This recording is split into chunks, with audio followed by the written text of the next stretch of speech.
stuff. No, I'm kidding. Welcome to episode number 224 of the Canadian Prepper Podcast, recording December the 10th, 2023. My name's Eric, host of the show, based in Southern Ontario, hunter, target shooter, ham radio operator, computer geek, all that good stuff. As a first responder, witnessed an over-reliance on emergency services during major events and started a small preparedness company to help people get better prepared for at least 72 hours, if not longer.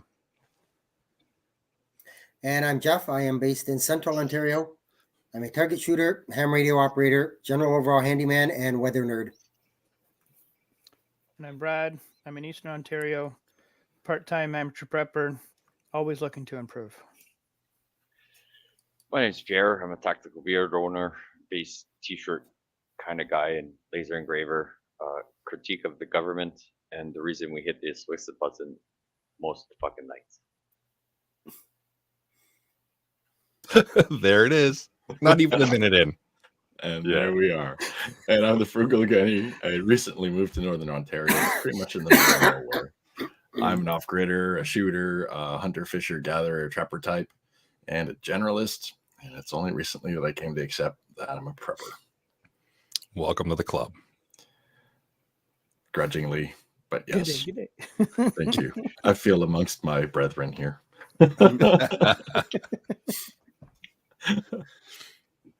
You got the next line too, Gunny. I do. Fantastic. Do you want to help support the show?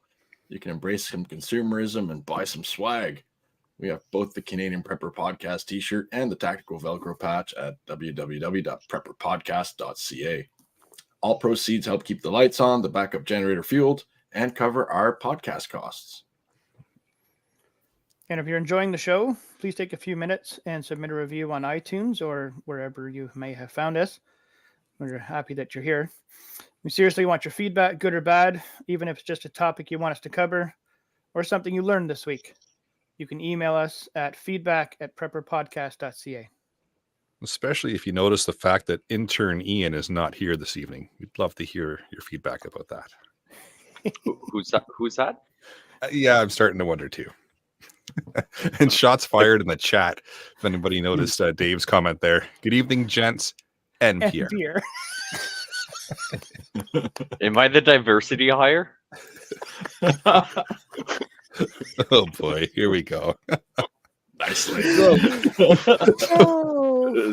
It's going to be a good one tonight. So we've got some rolling content for you in this episode. We're going to start off with some news articles, update you on our personal preps, what we've done since the last episode. Then we're going to get into the main topic of vehicle EDC. Let's move into the news. Well, I'll start off kind of on my weather blurb stuff. They had a tornado outbreak in the U.S. Today's Sunday, so it would have been Friday afternoon, evening into Saturday. Most the spots hit were Tennessee. 6 people were killed, hundreds injured. I'll get into more of the details in my weather blurb, but it still is that time of year. Tornadoes in December are not uncommon. So as always, just, have your situational awareness and keep your eye on the sky.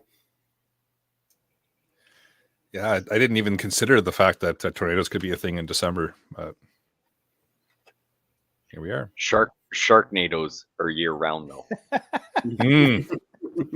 This is true. All right, let's move into what we've done lately for preps. We'll start out with Brad. Bit of shed cleanup and cleaning out, organizing a little bit in there, getting things a little bit easier to find and put away and whatnot. Yes. Finished helping out Pierre and Mel with their move to their new house. So very happy that that's all done. Very happy they got in there. Building up a friendship with a local couple, local family. My wife actually works with them. They seem to be ones that would like to join in our community kind of thing. The husband is a farrier by trade. He does a lot of hoof trimming, different animals and whatnot, knows his way around a farm and farm equipment. And the wife is a good cook and possibly a good homesteader kind of material. I can see that in her. And they've got 2 young kids, and they're they're getting their feet wet, so to speak, in our world type of thing, and giving them a help out with some things around their place, and hoping to kind of bring them into the fold type of thing and into our world. A little bit of fuel rotation. What else did I put down in there? Work as usual. I've been to Montreal more times than I've been to Ottawa in the last 5 weeks. Well, I'll give you my condolences there. Yeah, thank you. Sorry to hear I'll that. take them all. Yeah. Unless you got a good poutine story. Oh, Nope. yes. No. I No, try not to that's stop too bad. anywhere and intermingle with the locals. No, you pay an extra Understandable. few cents in tax. Yeah, They no, got thanks. 15. They got 15. We got 13. No, Yeah, but they have beer in corner stores. Well, but and a don't fuckload drink beer. cheaper. A fuckload cheaper than here. But I But I mean, don't still drink sell it. Still buy it and sell it on the black market here. You'll still make money. But I can't bring it in the work truck. Yes, you can. Not with that attitude. I try to have everything I need before I get into Montreal, because when I'm into Montreal, it's in and out. I don't waste any time. Yeah. It's just a bad Same idea. thing. Yeah, Before going, stock your. that's kind of like me going into Toronto. Get in, get what I need, and get the hell out. Oh yeah, mission oriented, man. Mm-hmm. Well, I was down and out with the massive man cold there, or whatever you want to call it. It was pretty bad. I was knocked down and out for probably about 4 days. So I'm just getting back on my feet and getting moving. I've done some fuel rotation, topped off my propane tanks, did some more food prep, and that's and actually stocked up on, I don't have it in there, but stocked up on a whole crap ton of Kleenex. Yeah, I heard they're not going to sell them in Canada anymore. I'm just not going. No. Mm-mm. No. Nope. Not going there. For myself, started planning out a new EDC backpack. I'm going to base it around the 511 Rush 24. So stay tuned on some updates for that. It was time to update the backpack I currently carry around. So I been love some that research backpack. yeah, it jumped out at me as probably one of the better ones. I've got the 72, but that's a little bit too big for Yeah. EDC. I was thinking the 24 is probably going to be a good fit for everything I want to do. That's a nice size. So Yeah. stay tuned for some updates as I start to build that out. And shockingly, I got a radio pouch to go with it. Weird, right? No kidding. Weird. You don't say. I know nobody saw that coming. Gotcha. On top of that, played around with a little crossband repeater here. So Well, again, another some big radio nerd surprise. stuff. I know, shocking, but just played around with that to make the ability to use the handheld here a little bit better, because when you're inside with the handheld, it doesn't always work all that great. So then it kind of expands my ability to move around here with the handheld and still be able to get into some repeaters that I might not be able to get into if I'm out and about. So I know, radio nerd stuff, weird for me. Yeah. So out of Very, your very, pattern. very new. Very new. Caught everybody off guard with that. Yeah. Yeah. So I haven't been on the last few weeks because when we moved in here, we decided to take in a giant renovation, which led me to framing, flooring, plumbing, electrical, drywalling, which is fucking stupid. Swearing. Isn't giant Oh. renovation pronounced homeowner? Yes. Yeah. That's another version. So yeah, a good buddy I work with for a wedding gift said you have 2 weeks of labor. He was a contractor for 35 years. So he said labor's free, you buy materials.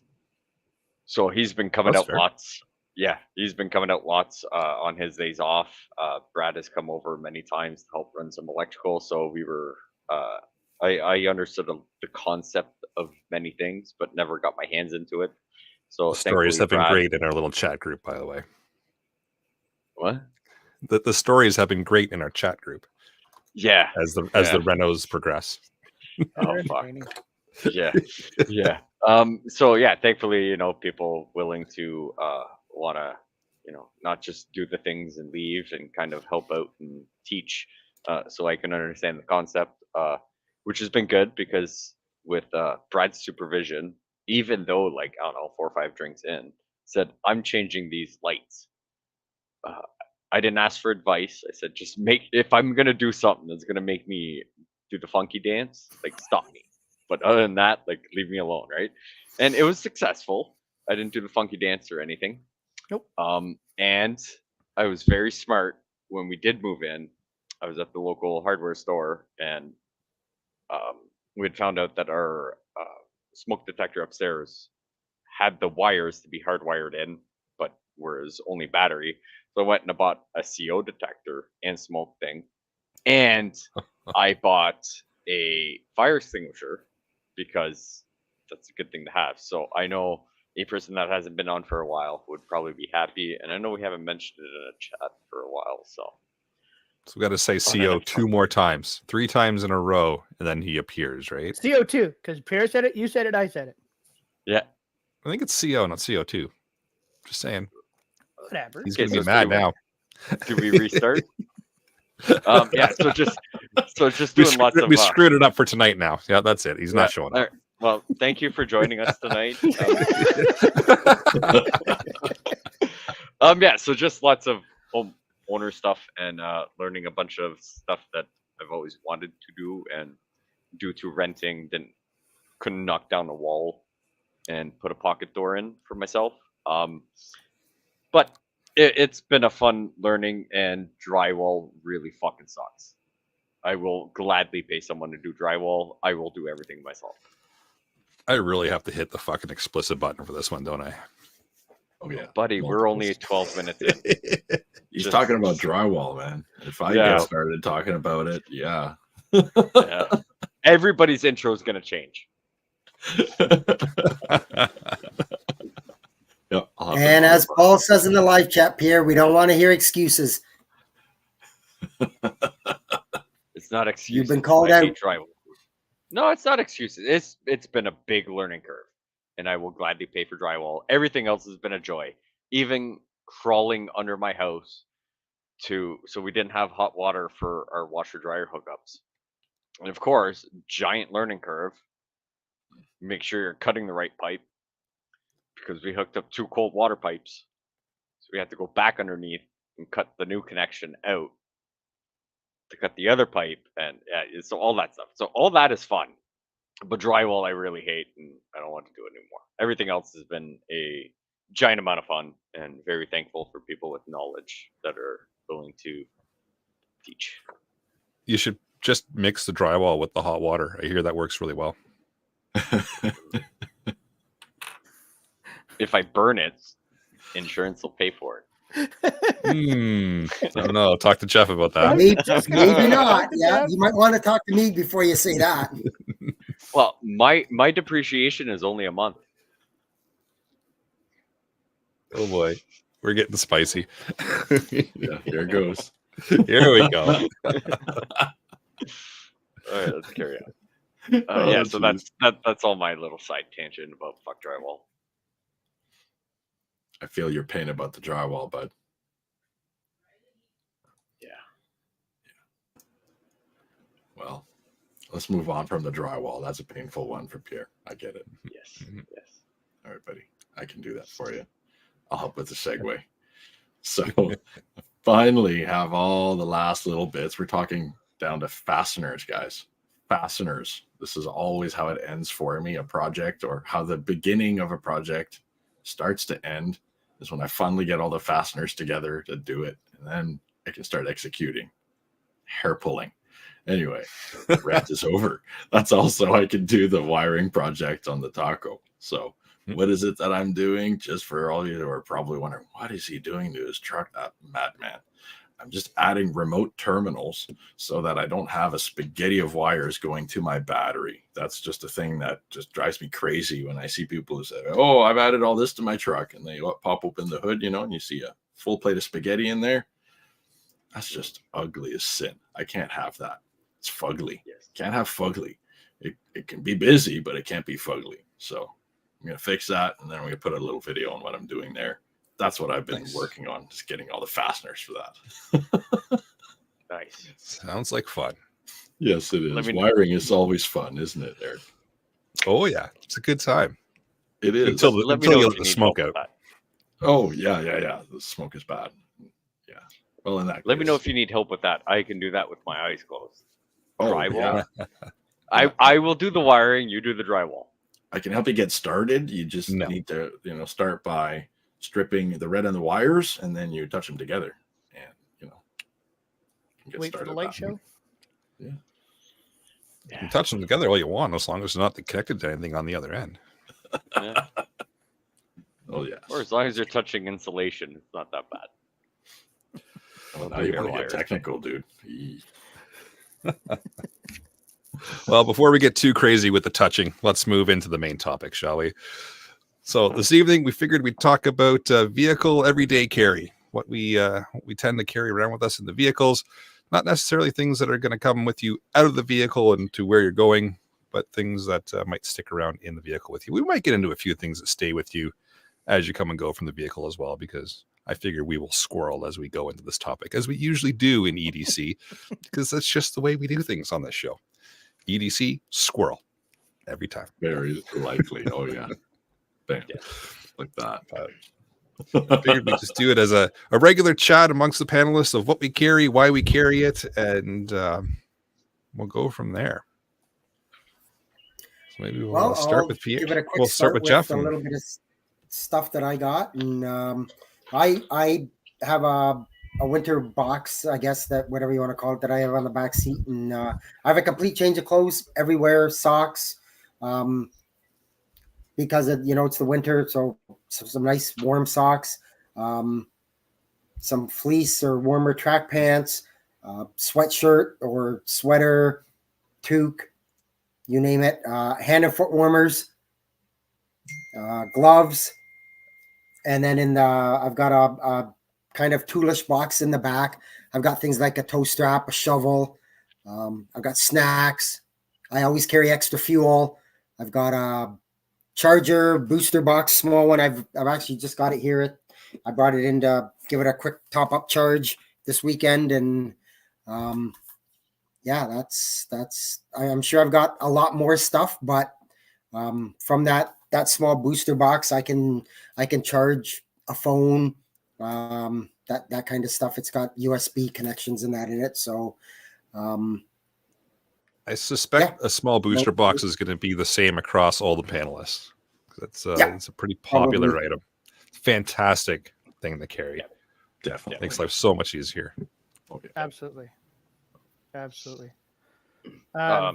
Before we keep going, depending on your vehicle, most booster packs have a minimum maximum recommendation on engine size, due to the amount of crank it needs to get going and everything. Mm-hmm. So my truck is a 6.6 liter gas. So that nice little booster pack for on sale for $50 probably won't start my truck if it needs to. So you're going to need the HD. Exactly, right? Like, I got a 2500 HD.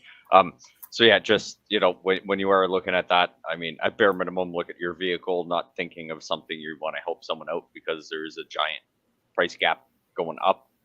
But at bare minimum, do your research, figure out your engine size, your crank amps, and all that stuff. Most places will be able to tell you, like, no, you need this one. I mean, depending on the places, but just something to take into consideration. Maybe not, it's on sale, buy it, and you need 3 of them to start your truck. You'd be better off just buying the one that you need for your truck. That's a great point. Yeah. I agree. It's easy to run in and go, "Ooh, the one on sale for $50, I'll take it," and then not size it appropriately to either the vehicle that you're driving every day or a vehicle that you might run into that you have to boost that might be a family member's vehicle or somebody in and around your workplace that you might want to help out. Yeah, and size it appropriately. And at that point, I would say a booster pack that'll start your vehicle, and then good booster cables. Because if you're going to help someone else out, you're probably going to have your vehicle. But the booster pack. I still use the booster pack. Oh, yeah. You need both. Yeah, I don't disagree, but I mean, this guy's got But having brand a new good set of cables, yeah, Yeah. good to have Have two. both. Definitely. have both. Yeah. So yeah. All right. Sorry. Go ahead, Brad. So basing just on that, yes, I have jumper cables and a booster pack. My booster pack is one of those the Motomaster Eliminator series that has the booster cables on it, Mhm. and the 12-volt plug and the 120 plug. Yeah, There it is. Yep. mine's Motomaster. the bigger one. Mine's the big one. Looks like a lunchbox. Has a light on the end, the booster cables, the 12-volt now we're plug, measuring the 120. sizes. Here we go. But I also are we have using two of the, metric I or also have two of internet the milk inches? cups. What's Clearly, internet inches. Well, he goes to Montreal. It's got to be bigger. No, he said Montreal, not Texas. that? Yes. I have. Texas has it. Montreal wants to have it. Oh. Texas can keep it. Montreal doesn't need it. Boy. Montreal's got their own thing going. Usual stuff: snow brush, toe straps, chain, extra jacket, some crank down straps, cargo straps, whatnot. Multiples of flashlights, phone charger, sandbags in the back of my pickup for weight and for traction, gloves, toque, sunglasses. Works for more than just the sun, just to keep the snow or rain out of your eyes if you're outside for a while doing something. Extra water, snacks, snow shovel, some candy, medical kit. I do need to put in some emergency blankets and more socks, mittens, and Jeff, you mentioned the hand warmers. I got to go get some and put those in. And yes, Dave, I have a can opener. I actually have two of them. Only two? For now. But those stay in the truck. We're not Yes. talking about the bag he takes in and out of the truck. Okay. That is correct. Gotcha. There's Okay. another 3 in there. That's acceptable, I suppose. It's a good start. Yeah. I would like to actually put more stuff in, but yeah, I'm running out of room and I don't have a cap. I want to put a cap or a tonneau cover on. I can put a few more things in the back and not have to worry about them getting legs and walking away. Very useful. Yes. Yeah. So, yeah, as everybody has mentioned, pretty much all the same. Some toe straps. Thankfully, I'm very fortunate to be able to get some very good chain and hooks that I can keep in my truck due to potential work-related mishaps and miscounts. So I can get a bunch of good 3/8, 5/16, 70 grade chain, some good hooks, in case I need to get myself out and someone decides to pull over, or I want to be nice and do the people's thing and help them out, which I don't recommend. So I did end up grabbing. I've got a fairly decent first aid kit. It's got a trauma kit on the outside with tourniquets, band-aids, shears, everything, and then on the inside it's got hot cold packs, gauzes, stuff like that. That normally just sits in the truck. I don't take it out of the truck unless I take it in to, change some things. I got better bandage, better band-aids. Okay, take them out, put the better stuff in, put it back in the truck. That normally just stays in the truck. Then everybody's talking about booster packs. A little while ago, we found one at Costco. Oh, I hit a button of some sort, but I found one at Costco. So it can start my truck. It's got 2 USB ports. It's got an air pump on the side. So even if I just end up with a very low tire, get me somewhere where I can get it fixed or just get me home. It's got a pump on the side. It's got, which is mandatory nowadays. It's got a wireless charger that I can turn on, so I can just drop my phone on it, which is completely useless. But it also has a 200 watt max AC plug on it. So depending what you have with you, communication wise, just something you need, your truck's dead, the booster won't work, you can get communication out, you can get your laptop up, send a message out via something, or you can just watch Netflix while you wait. You're swirling around the ham radio word. You're just swirling around Yeah. it. Yeah. No one said it yet. It's No, coming. yeah. I'm just teasing. It's got a light on it and everything. It's not crazy heavy. I mean, we bought it at Costco. It was, I think, 110 bucks for everything it did. So I brought it in because I'm like, hey, we should charge it. We've had some cold weather. Just make sure it's good. Plug the USB, charge your phone with it for the day. You know, kind of use the battery a little bit here and there. So that's gonna go back in the truck, and then, yeah, just snacks, blankets, set of wrenches. Excuse me. Good breaker bar. Oh, that's a good point. Scrapers. Yeah, good breaker bar. God. You think when it's hot out, it's hard to get a tire off when you can't crack the nut. Wait till it's minus 30, and you're trying to use a little dinky thing they give you with your car and try and change a tire when your hands are frozen because it's so Hadn't cold. thought of that So one. Yeah, and trying to no. stand on the little cranker. You know. Yeah. Yeah. Yeah. Get the breaker. Yeah. part. Definitely at least something of some sort. So I normally have a sweater. For a few bucks, you can get a reflective vest somewhere. So if you end up on a back road and you're changing your tire, you can put something on. So that headlights coming towards you can kind of, fingers crossed, they see you. Depending where you live, back roads can be the questionable way of people getting home. It's some But, traffic cones too. Yeah. Traffic cones will. Everybody dodges traffic cones. Oh yeah. Yeah, and I didn't bring them in, but I do have them. So I ended up getting a spare set for my work, and I want to say it's smaller than that booster pack and all those fancy things I got, and it's got 4 pylons in it. They're the collapsible ones, so you've got like this little case, and you look like you've got one of those funny what's it called? The clown suits. So you can take 4 giant pylons out of it, but they collapse on each other. You can get those fairly cheap, pretty much anywhere. Even if you just grab pylons and throw them in the back of the truck, if you're willing to give up that space, if you've got a little 2-door smart car, putting 4 giant pylons in the back of your car is probably going to take up like everything. You can't even have a passenger in it. If you've got a 2-door smart car, this is probably not the show for you. You'd be surprised how fuel efficient those motherfuckers are. But You can go far with those fuckers. being a 2-door This is smart true. car, you could probably use that $50 booster and it would work for you. Yeah, 100%. It's a good point. Fair enough. Okay. All right. You could probably hook up 2 AA and get it to work, like something, right? Just a 3-cylinder diesel. 9-volt battery. Yeah. Way you go. Yeah. 9-volt you battery run and a some wires, capacitor. Away you go. Yeah, You right? reminded me.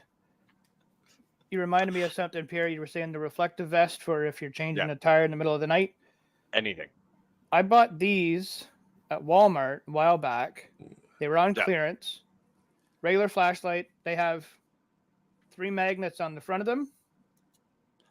3 or 4 magnets on the front to stick to the side of your car. That turns Regular into a light flashlight. bar. Regular flashlight, and then Nice. it flashes red. Put it on the top of your car, and you've warned somebody that they're coming at you. The side of your car, like anything, right? Like Yeah. So for very little money, you can take into account other people's stupidity or unwariness of many things. The only problem with the flashy light is people steer towards what they're looking at. Except traffic cones. They run the opposite way from Yes, traffic cones. traffic cones work.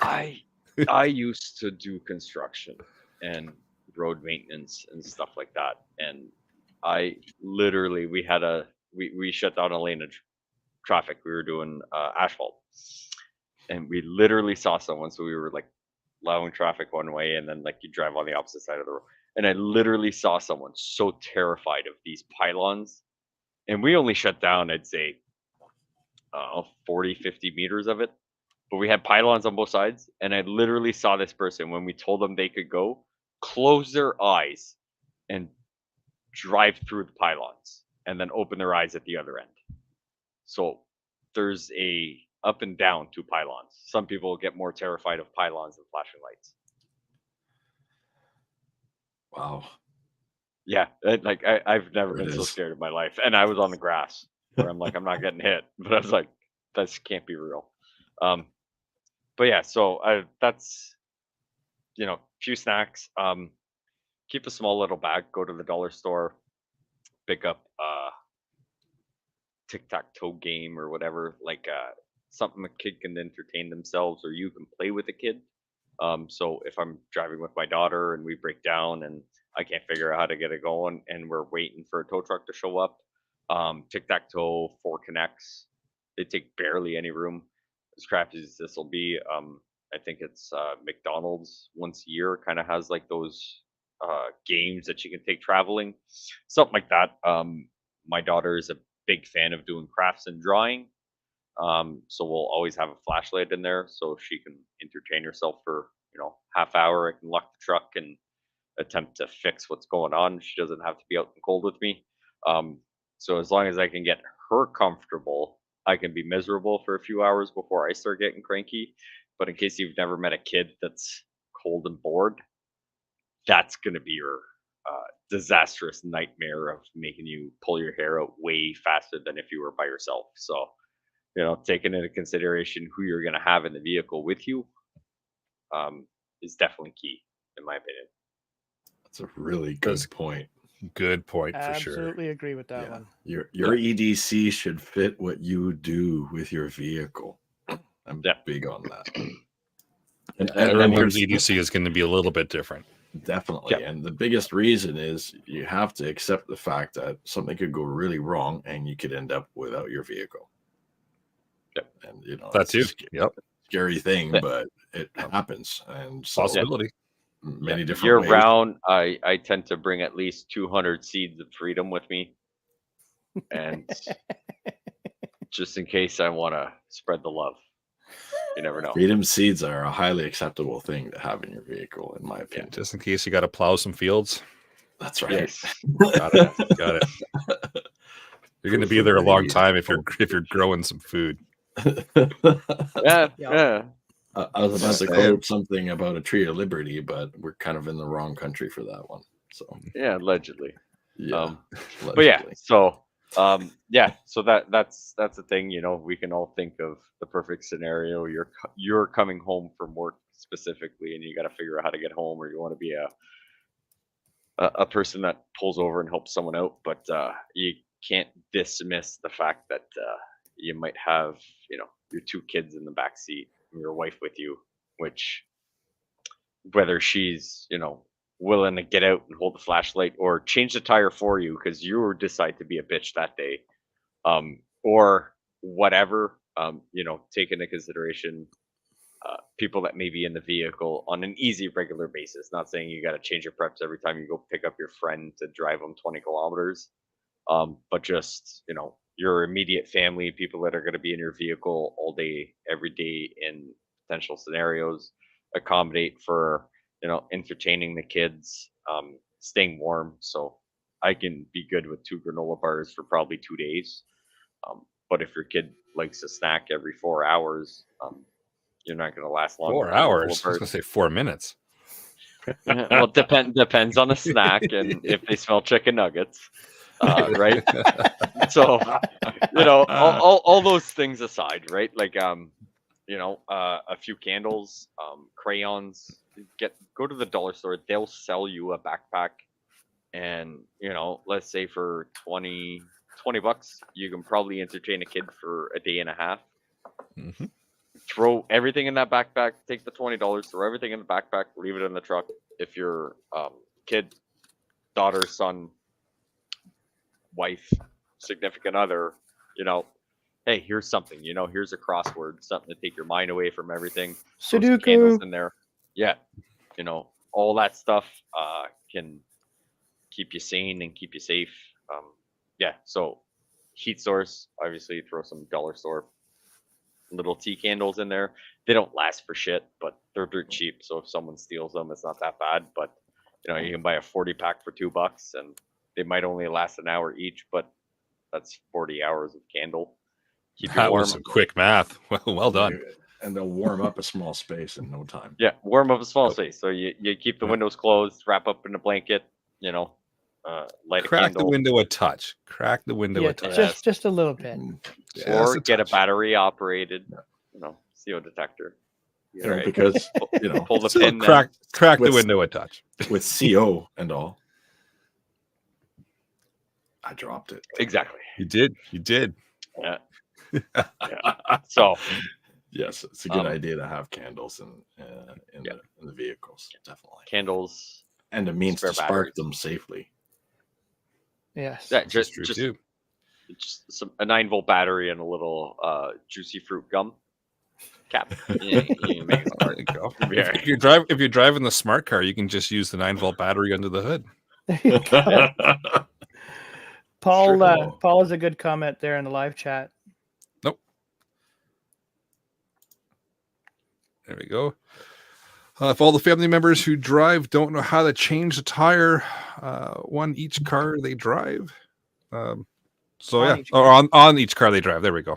So yeah, good point. Yeah, practice ahead of time to know how to do these things before you get into the situation.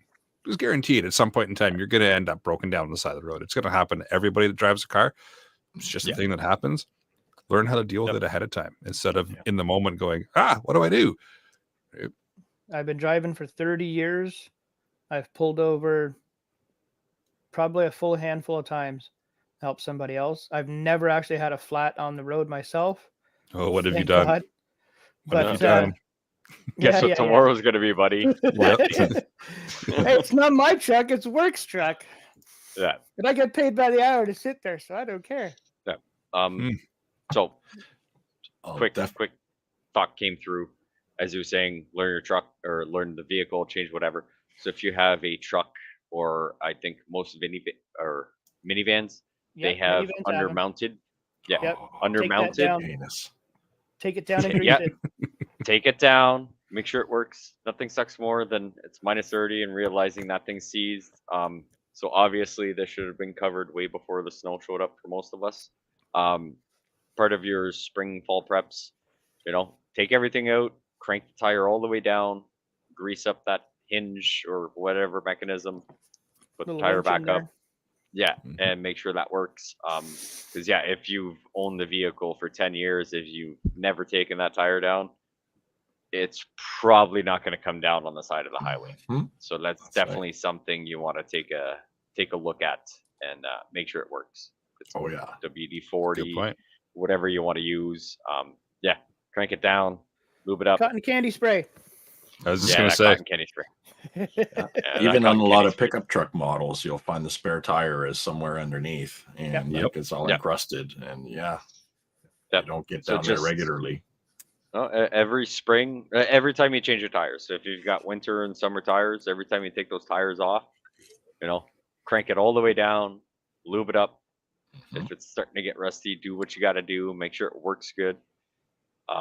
And then, knock on wood, that 5-6 month period, it'll still work.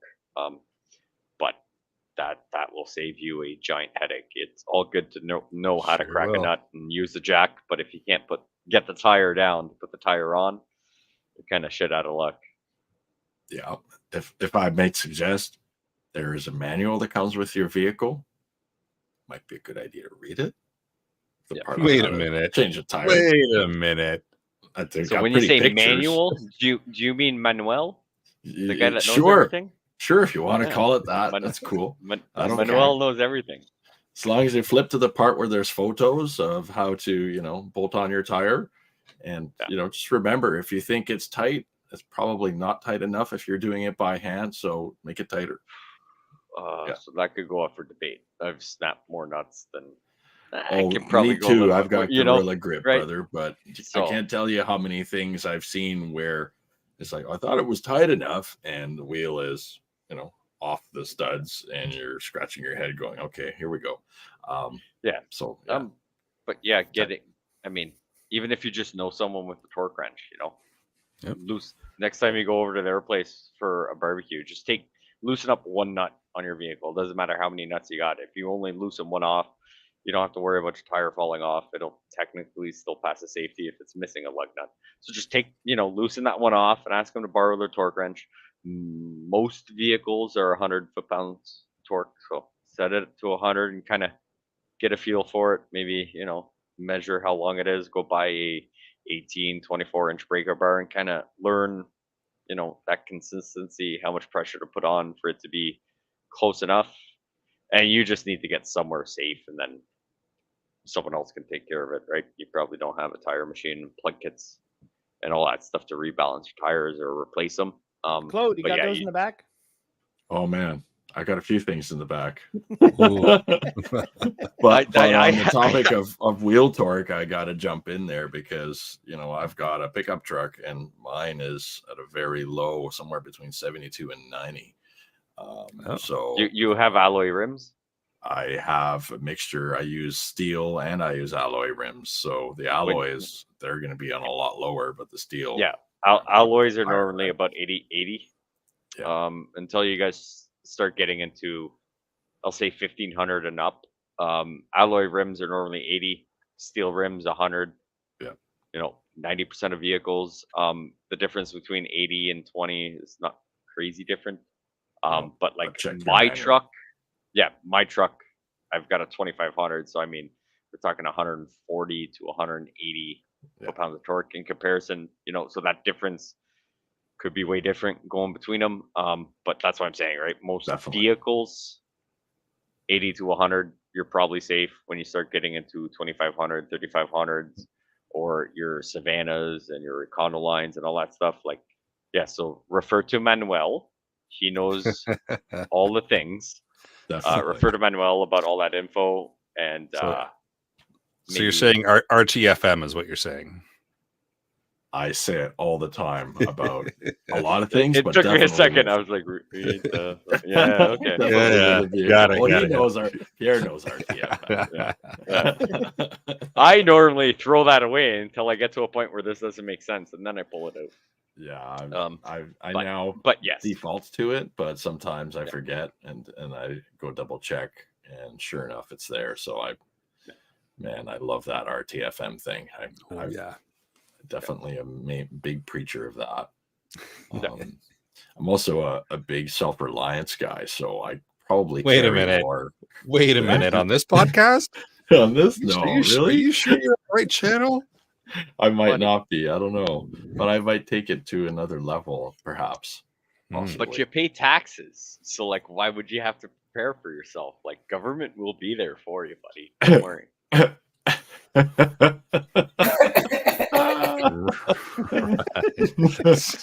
Who let the new guy in? This is why I don't watch comedy, my friends, because real life is funnier. More interesting. Way more interesting, I too. mean, everything's going up. We should be less worried. I don't have to buy any more canned food anymore. I can pay Yeah. more in taxes now. Exactly. Oh, yeah. But again, it's all Oh, about boy. being situational dependent, right? I go to places where others don't. I go to places where there's no signal. I go to places where the average human being probably shouldn't go venture unless they're used to being off road and getting stuck and having to get yourself out and knowing how to use all this recovery gear, because it's great to have a whole lot of recovery gear, guys and girls, but do you know how to use it? Are you going to hurt yourself with all this stuff? Right. So with all the gear you're going to carry, you probably want to learn something about how to use it safely.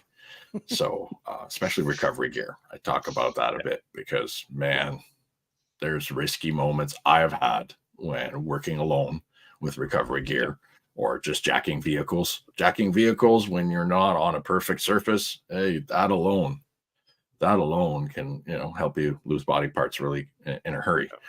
As long as you're not jacking Manuel. Well, Oh, boy. I've had to jack all kinds of things. I thought including- that I put the ground rules in at the beginning of the episode. No touchy. All right. That was clearly defined in the intro. All right. Carry on, Frugal. consent must be had. No touchy, period. That's right. That's it. All right. Sorry, just call me the priest. It's great that we're talking about vehicle EDC right now because I just was talking about dropping a driver everyday carry video, which I did. So I'm not going to repeat all that content ad nauseum. But I did talk about a booster pack and having some sort of socket charger so you can charge all your various different appendages of electronics type, tablets, phones, GPSs, whatever. I think they now have all the kinds of cams that you can throw in there, back and forward facing. Those all need charging, right? So we're now becoming digital charging centers. So you might want to have a socket charger and help clean up that stuff a little bit in the cabin. Booster cables, booster pack. The number one thing people run out of when they're driving, other than patience, is fuel. Might want to have a jerry can, and if you don't like the smell of gas in the car, keep it empty and at least know where the closest gas station is. Yeah. And hopefully you talk nice to somebody, right? Even if you pull up somewhere and the person ran out of gas and it's only a few kilometers down the road and you can circle back, guys got money, maybe just say like, I'll go fill up the gas can and I'll bring the receipt, and then they can pay you. Maybe not let strangers in there because you didn't meet them on a podcast and at Wild Wings. So odd people out there, right? Yeah. Right. Like, so it's one of those things where it's just like, hey, you got cash on you or whatever. It's like, yeah, I got $20. Okay, I'll go get you $20 worth of fuel, and I'll circle back. And then when I show up, you can put the fuel in. You hand me the cash. And worst comes to worst, they don't have the cash. You leave with the $20 worth of fuel, right? And the Most jury people don't have cash in the cities, but out in the country, a lot of people do. Like, whatever. Here's my email. I mean, at that point, just make sure they bring some maple buffalo wings. You'll be fine, buddy. We'll talk sandwiches after the show. Guess you're making me hungry now. Also, quick to point out there's also the fuel in a can. I don't know how good that is. Yes. Yep. Mm-hmm. Oh, that's an interesting thought. It's odorless, whatnot, until you absolutely need it. So for those people, like Gunny said, that don't like the smell of it in their car, you buy 2 cans and you've got 4 liters maybe. You can put it in, get your car started. It's completely sealed. That's a good point. Yeah. Don't forget to get your dehydrated water as well. Absolutely. So it won't freeze in the winter. You don't have to worry about the only thing I've been told about that gas in a can or whatever is somebody had mentioned this to me. You need to get it if you're going to use it, you need to get it into the vehicle right away and get it started, because it does not work well at all if the vehicle has cooled down. Oh, okay. Yeah, that's what I heard. Yeah, like I've got a pickup truck. I can throw, fucking 30 jerry cans in the back of my truck and never smell it inside the vehicle. But if you've got a crossover, even a car, Smart don't car. want gas. Yeah, smart car. But I mean, even a vehicle with a separate trunk from the rest of the vehicle, you don't want to go get groceries and like make a few stops. Then you get home and your bread, kind of has that gas taste. Whether you take that jerry can out. I've got a solution, guys. Electric vehicles. Problem solved. Huh? How do we kick the host off? We don't have enough fucking time for this. All right, we do not have fucking time for this. Pretty sure I just broke the internet. Yeah, the internet's gonna right. Now. So it's one of those things. There's probably ways of getting that smell out. If you find yourself a good jerry can, if you want to take up that space, you can probably find yourself a fairly decent airlock container where you can take that out to open, keep most of the vapors out of your vehicle, right? Like, but you're taking away storage, you're taking away a bunch of stuff. There's costs associated. Try and be helpful for other people. So that's a decision you can make if you don't have a truck that you don't already have fully loaded. Like throwing a jerry can in the back of my truck, I'm like, if it's empty, it can bounce around and like, let's hope for the best. If I need to help someone and just be like, you only get 10 liters because there's a hole in the side. Now, if you don't have a truck with a free bed like Pierre, you can do what I do and use your hitch and then throw a little basket on it. I've seen even a little Toyota Matrix running around out there with a little basket on the back end of it. And so, you can pretty much get a hitch for anything. right? Including the smart car. I've seen you a just- Tesla with a hitch. Yeah, well, that's electric vehicle, so we're going back to what Eric said, which Yeah, is totally. ideal. Yeah, Told you. Problem but- solved. Problem I solved. didn't Yeah. want to venture there, but So- I did. And Yeah, Did, so- did it have a diesel generator connected I to was the just hitch? gonna say that. Yeah, that's what you put in the hitch basket. That's what you put in it, on right? the hitch on the the- back the is just generator on one a side, full the point charger for on the the tow other. truck to hook onto. Right, so that is a thing that you can, I mean, that hitch basket, but now you're talking about, do you want to leave it while you go to groceries and leave 2 jerry cans full of gas hooked up to the back of your vehicle? And depending Well, on you your can. vehicle, You can. if I'll you've make got sure a you're hatch, safe. yeah, but if you've got a matrix, for example, and you put a hitch on it and you put gas cans, you gotta take those gas cans out, and then you're tripping over it, putting your groceries in, putting anything in your vehicle. So I'm like, you got to think, more of you want to be helpful, that one scenario of something, but if it's going to impede everything in your life, you're probably not ideal. So, figure out the Everything's best got a cost, case buddy. scenario. Yeah. Yeah, right. But it's one of those things where it's like, do you want to trip on the hitch on the back of your vehicle every time you back up, or you try and do anything around your house for that? It's Just- better just- than just having say- gas inside your just- vehicle. Don't beat around the bush, Pierre. Just say don't do it. I mean, it's up to you. Do it. I wouldn't do it. I have a pickup truck. I have a tonneau cover. I can put a bunch of stuff in the back of my truck and I'm good. And I can also get the hitch basket, which, like, I've got a 2500. I can tow like 16,000 pounds. Am I gonna do that all the time? No, but it is a fairly cheap option. Getting a hitch on your vehicle and putting a basket on it. It can help for many scenarios. You want to go camping for a weekend. You want to help someone do something. Like, the extra square footage is ideal. But just if you're gonna want to carry gas around so you don't smell it, when you stop in maybe potentially not the best of areas, is it an extra security thing you want to take care of? Is it this and that and all these things? So it's not ideal in my scenario, and for the vehicle I have, not worth it for me. But if that's something you want to do, I mean, have at her. I'm not going to tell you how to spend your money. They're going to tax you it's- anyways. It's almost like you're suggesting that we build our EDC around our daily requirements, what we might realistically run into Yeah. throughout the day or week. Weird. Yeah. Common But- sense. But make sure to read Manuel and agree with him. Right. That is also Right. key. Right. Got it. Manuel knows all. Got it. That What being else you got said- for us, Frugal? Oh man, I've got all kinds of things, but I'll try and keep it not redundant. Everything that everybody here has talked about, I've got to. But I'm a big fan of having jacks, more than one. I'm often off road. If you're off road at all, everything changes. Everything changes. So you want to have lots of tire patch kits around. When you're off road, things can happen to you, and you might have weird stuff getting in there.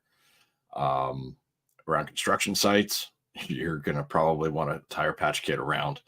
You're going to want an air pump, because once air gets out of that tire, you got to get it back in. That's just one of those things. You want some WD-40. That's a really useful thing. In the past, when my vehicle was acting up because I had neglected my maintenance and forgotten to update my wires, we're kind of old, a little spray of WD-40 on the ignition wires, and bam, all of a sudden it's working again. So WD-40 can really save you in a number of different situations when you're doing vehicle stuff. If you happen to have to get in there to do some troubleshooting, you're going to get your hands dirty if you're under the hood. It's nice to have either disposable work gloves or hand cleaner, or both. If you're trailering at all, you're going to need all kinds of trailer pins and adapters and maybe locks, so your stuff doesn't get all stolen and taken away from you.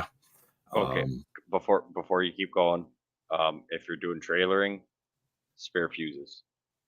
Oh, that's part of Mo- my everyday Yeah, kit. Yeah, you should have spare most fuses. vehicles come hardwired with spare fuses for turn signals, um, daytime running lights, and your brake lights and all that stuff. They come hardwired in, and you'd be surprised how little corrosion it takes to blow one of those little 10-amp fuses. And like Mhm. nothing's wrong, just replace the fuse and everything's good. So save you the headaches, being visible, getting pulled over just because they're trying to get home, or being visible to other people on the road. Spare fuses, you can buy them at Princess Auto for pennies yeah. on the dollar and everything. So, okay, sorry, carry on. Oh, no worries. Make sure you get the right Yeah. ones for your vehicle too. That's a Yeah, big we're one. not going to split. Wait hair. a minute. Back Refer to Manuel. RTFM. Weird. Yes. Uh, Referring exactly. back to Manuel, pop that little cover. It's a You need the big small deal. ones, the big ones, all that stuff. But yeah, Yeah. you'd be surprised how new of a vehicle those fuses blow. I've had my work truck with like 2,000 kilometers, and I'm like, the trailer lights don't work, and I'm like, it was a blown fuse at 2,000 kilometers on a brand new vehicle. So Yeah, I'm like, that's- having an old vehicle makes no difference. Just being able to understand where those fuses are and everything help you. Yeah, because things happen, man. I mean, things can fly up under that trailer, cut that wire, and next thing you know, you're blowing a fuse. There's all kinds of things that can occur. So I'm definitely a fan of having spare consumables for the vehicle. So spare tires, the tire patch kits, the fuses. I keep mechanics wire and zip ties in a vehicle at all times. Those have helped me out. Zip ties are best for exhaust. Zip ties are good for things you don't care about as much. Wire, well, of course, that's for stuff you need to fasten real good. I have used zip ties and a drill to fasten cracked body panels together so I could get home safely and not have to worry about things flapping off, which can happen even if you're using duct tape. So And it Bit gives of it a really mechanics cool. It gives it a cool Frankenstein look too. oh yeah, it's got that kind of toothy kind of look, it gives it that tough look to the vehicle, right? It gives it more of a badass look when you pull up to the Timmies with all your buddies. Oh yeah, it's like war scars. Right? Doesn't get much more Canadian than that. Exactly. If you have a lot of recovery gear, and I should say I've got to recommend know how to use it, because you can really hurt yourself too. You can harm others, you can hurt yourself, you can wreck your gear. Hold on. Yeah. 224 episodes in, and we're just now suggesting that we know how to use our equipment. Fuck no, just spend the money. Just spend the money and throw it in the back of your truck, and away you go. As long as you spent money on Manuel, he knows how to Right. do it all. Right. That's right. We have gear recommendations. Oh yes. If you want to spend some. So I will say, if you get sockets from 17 to 22, if we want to talk metric, I don't know what the fuck those are in imperial. I'm way too young for that. That will pretty much do 17 to 22. Yeah. Everything pretty much 17s will take care of a lot of your imports. All the way up to 22, which is my 2500, 3500 pickup trucks. You might not be able to help an 18 wheeler. But if you want to be that handy person, you get yourself a good breaker bar, suck at 17, 18, 19. Yeah. I mean, I don't think you need 20, but like just buy it 17 to 22. If you get all those, you can be the good Samaritan and help out with stuff. But I have a small recommendation. If you're gonna do help others like that, one, get to know what proprietary anti-theft lug nuts look like, and know how to deal with those before you help somebody with those. Just a little pro tip. If not, get those really, really good sockets that you can break those things off. I got recommendations. Yes. And if you're going to help others with your sockets, maybe have a punch and a hammer around, so that when you do inevitably get somebody else's lug nut stuck in your socket, you have a way to punch it out without having or just spit on it first. It might help. Oh boy. Oh boy. We're getting real close to the touchy line again. Yeah, there we go. What else do I keep in my truck? Well, I do keep a fair amount of cordless stuff. There's my universal opener thingy. That's my angle grinder. It's also really good if you forget keys for a padlock or something like that. You know, you have a real dummy moment. They can really help out for those. Lock picks, just saying. Lock picks. Yeah, that's a good thing to have. That's So good it's thing go to in keep my a go bag bag. that come out often. So they don't specifically stay in there. When I do take long trips though, going cordless, if you're gonna go cordless, and you don't have flats often, just like Brad, he's never had a flat or whatever. Having a charger that you can charge in your vehicle for that, where set yourself a reminder every 2-3 weeks, use it, charge the battery. Nothing comes worse than when you need to use it, the battery's being dead. So having yeah. a specific charger, whether you've got a wall plug, a regular plug in your vehicle, or it's that cigarette lighter one that you can charge your battery. Make yourself a schedule where you put that battery on and you have it fully charged. That you don't have to use the breaker bar, but have both. If it's in the budget, go for it, 100%. Oh yeah. I mean, we could go probably at length. I keep a sleeping system in my truck, so if it gets really bad, I can book it and get off the road, and get to safety, because there's nothing worse than the road. If you want to be safe, you should get away from the road as much as you can.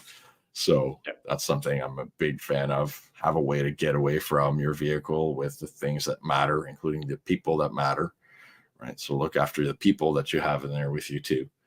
And finally, the one thing that I don't have in my truck, and I could go on forever into little items I have in there, but the one big thing that I don't have that I really should is a fire extinguisher. I need a fire extinguisher. I don't have one. I'll admit that. I don't have one. Yeah. I got one in Good my thing to work have. truck. Good thing to I have. got one in Yeah. my work truck because the company Commercial pays vehicle. for it. It's part of one of those things. But I'll probably get to it. I mean, I just drive with the full bladder, so if something happens, I can pee on it. Hey, you know what's really useful in a vehicle? I have a little pee jug, and it's made for that. It's somebody probably came up with Gatorade that. bottles. Was stuck in Gatorade their bottles are the Gatorade best. bottle. Well, if that's big enough for your thing, then cool. The one with the small spout, the one with the bigger one, so you can angle it while you're driving. Pretty sure there's going to be some trees along the side of the road too. Just saying. That's useful if Just you saying. can get out of your vehicle. Definitely. Yeah, but say you're stuck in traffic, you're in, whether it's Ottawa, Precisely. Toronto, like any road where you're in traffic, and you Yeah, can fair be enough. stage fright. Now, if you're going to do something like that, though, you might want to like cover up or like watch, your visibility, because exposure laws and such. Just thought. Yes. Just remember, Especially touchy. Don't go there. Definitely. Especially depending on the area you're in, you don't want to be certain vicinities of certain areas, because that can get you on certain lists that you definitely don't want to be proud of them being on the list. So yeah. Oh, Yes, boy. and if you fiddle with your electric in your car at all, you really should know what you're doing or have an extinguisher on hand. Just keep that in mind, because as Pat says here, Pat in a bunker mentions that getting shocked by 12 volt does suck. Oh yeah. And I have to agree, because it's happened to me before too. And it's Buckload better than 120. Well, yeah. But still sucks. Sure, but it still really sucks. Yeah. Totally agree. Yeah. So, have the fire extinguisher if you're going to mess with your electrical, and maybe a buddy to pull you off when you fall into the, vehicle bay with your hands all stiffened up. Just a thought. So I'll elaborate a little bit, just going a little bit more. Once you get all your things that you want to carry all the time, keep an eye on whether it's Home Depot's, Canadian Tires, Home Hardware's, Napa, Auto Parts, all those places. They normally have wrench sets, socket sets go on sale where you buy like a full wrench set for like $8. Once you're established where you're comfortable with everything and you've got the extra $10 and you see that on sale, I will say 100% buy it. Throw it in there, figure out how it is, you'll end up to the point where you end up like Frugal, where you've got a whole mechanic shop and 3 apartments in the back of your truck. I think it's more like 4 apartments. I do the same I was thing. being nice. Yeah, no, right. it's true. But you know what? I still own my first socket set that I bought when I was 17. No, and you can buy most of those kits. They go on sale, whether it be Home Hardware, Home Depot, Canadian Tire. They're $600 sets. They go on sale for like $100, $150. Yeah, they come in a little tote of some sort. Sorry. Totally worth it. Yeah. If you can, 100% buy it. Whether it's for the house and then you buy a second one, a year later, 9 months later, throw it in your vehicle. You'd be surprised how much that can get you out of a jam for changing your battery, getting anything done. I wouldn't consider that something of an importance in comparison to everything else we've mentioned. But once you get most of the stuff that all of us carry all day, every day, I would start elaborating more into that, and definitely buy a spare 10 mil. Oh, just that's rule number 1. Times 37. Spare 10 mil. Oh, and the spare half inch. Yeah, which ends up being the same. But that's all I would add is if you've got most of this stuff already and you're looking to elaborate, I would definitely take into consideration, socket wrench sets that go on sale. They're pennies on the dollar, even if they fall out of your truck and you never notice. It's not a crazy amount. Don't go out and buy that $500 Snap-on wrench set and throw it in your truck and forget about it. Yeah. But that $5 set, you can probably deal with that being lost if it ends up being that. Be frugal, buy it on sale. Yep. Absolutely. Or on clearance. We've got one comment from Terry that couldn't join us this evening, and I figured we should read it out as well, just so he can still have his input heard, even though he couldn't come out tonight. He mentions, first and foremost, if you have a Ford, call CAA. And the panelists will get the joke there. Even before you go to the grocery store, right down the road. Just call CAA. It'll be fine. But that's only if you drive a Ford. Yeah. Terry wanted to make sure that word got out specifically about Fords. He's very concerned about reliabilities on Fords. So.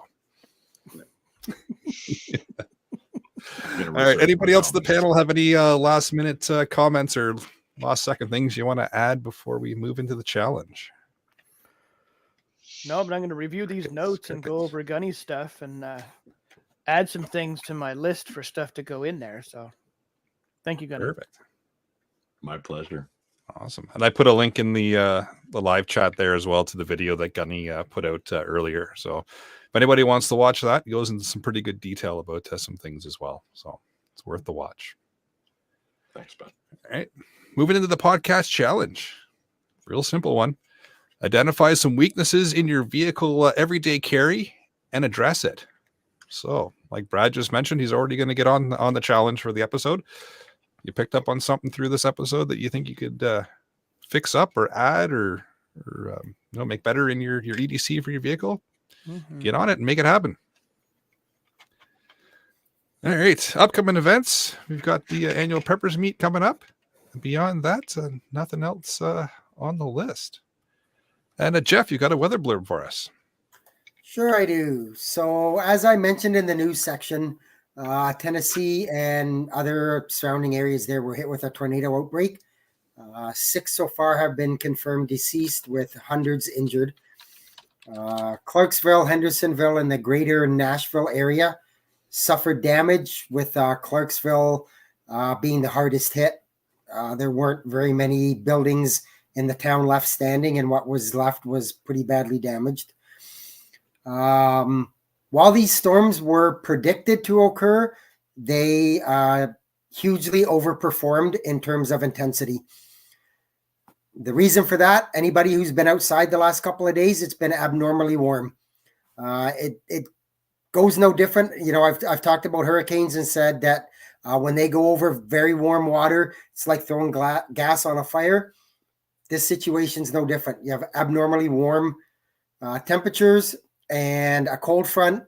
You're going to get some pretty bad storms. So, as I said, December tornadoes are more common than a lot of people think. December 10th and 11th, same days, roughly the same time, 2021. Same general area. Mississippi, Tennessee, Kentucky were hit with a very large tornado outbreak that actually killed 56 people. So just because it's this time of year doesn't mean that you need to let your guard down, especially when, you know, the temperature's warm and the humidity's there. I've thrown a couple of quick links in there, but yeah, just don't think that they're not going to happen, because they will. However, speaking about that, down the road, we're looking at and I'm keeping an eye on the possibility of the polar vortex breaking down. They quote breaking down, and that will probably cause the Great Lakes and the upper U.S. to be flooded with very cold air. That's hopefully, or if you're hoping for some cold weather, if you're not, doesn't matter. Is probably going to happen the Christmas week, shortly after Christmas. Christmas being a Sunday, Monday, Boxing Day. That you're probably into that week, with the Great Lakes basically being totally ice-free and wide open. That extremely cold air can cause some extremely intense snow squalls in the traditional snow belts.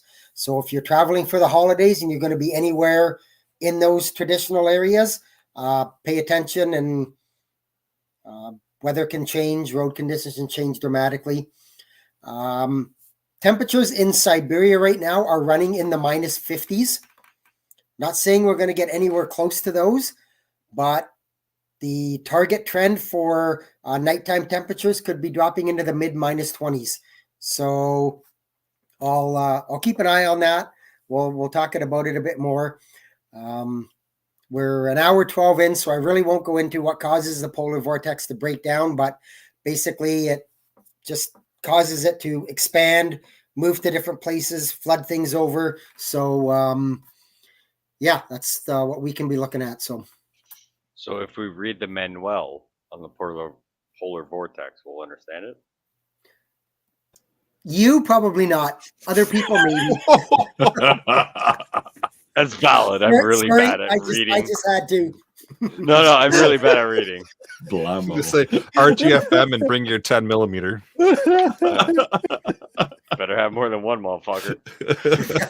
I, for one, would welcome a little polar snap, because I could use a little bit of ice. It'd be nice to get some ice fishing this year. Oh, Yeah. There you go. good call. Good call. And to be honest, there's so much mud and stuff out there. It wouldn't hurt at all if it froze the ground and just made things easier to get around. Definitely. Yep. Yeah, winter needs to stop screwing around. Either show up or just don't come out. One or the other. Put up or shut up. Shitter, get off the pot. There it is. All right. Well, with that, I'll bring episode number 224 of the Canadian Prepper Podcast to an end. You can find the podcast on iTunes, Spotify, or, of course, your favorite podcast app. Please submit a review wherever you do listen. It does help other people find us. And we do record these shows live on YouTube and Facebook if we have to. If you want an early peek at the shows, please subscribe to the YouTube channel, Canadian Prepper Podcast, and click the notifications tab. That gives you an alert when we are going live. If anybody wants to contact me, you can reach me at feedback@prepperpodcast.ca, or I am frequently monitoring the Discord. And if we ever get the crossband repeater working, I'll get the message to you that way. Sounds good. Just send me an email. Overman link in the crossband repeater, of course. Yep. iTunes on the Discord, or at batbradcpp@gmail.com. If you must, on the socialist medias, off the wall customizing, and we're almost set up finally. technically I'm on the Discord, but you can't reach me there. Or you can find me Monday nights on the other CPP on the YouTubes talking about why understanding how manuals work and carrying freedom seeds is probably a good idea. And you can find me, the Frugal Gunny, on YouTube, Rumble, Facebook, Instagram, and even on the Discord. Awesome. Please check out Rapid Survival at rapidsurvival.com. You can get me there on the live chat. You can also email me at feedback@prepperpodcast.ca. Well, thanks for joining us. It's been a That's how we spicy get Jeff. episode. That's how you get Jeff. Because I have access to the email. And then if I feel like forwarding the message to Jeff, I do it. And if I don't, I don't. Yeah, but what if I want to tell him something in confidence? Feedback@prepperpodcast.ca. I thought we already covered that. Like I said, it's been a spicy one tonight. It's been fun. Thanks for joining us. Until next time, be prepared, stay safe. And Pierre, keep learning.